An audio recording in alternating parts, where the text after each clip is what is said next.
আদা বাটা, জিরা বাটা, 5 রকমের মশলা আছে। এর থেকে আমি সব রকম মশলা মিক্স করে রেখেছিলাম, এখন দিয়ে দিলাম। কাঁচামরিচ বাটা, লবণ, দারচিনি, এলাচ, তেজপাতা ভালো করে কষিয়ে নেব। এখন মশলা কষানো হয়ে গেছে আমার।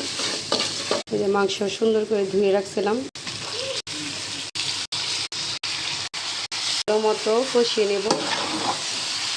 মিক্স করে আমি পানি দিব না, দিয়ে আমি ঢেকে দিব।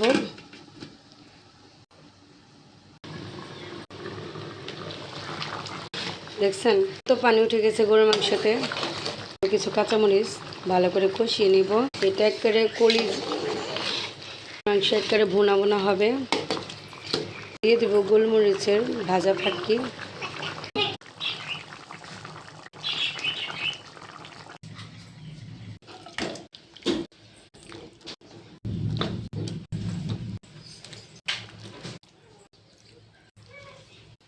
হচ্ছে সাদা পোলাও।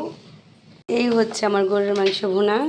আজকে রান্নাটা কেমন হয়েছে কমেন্টে বলে যাবা তোমরা সবাই।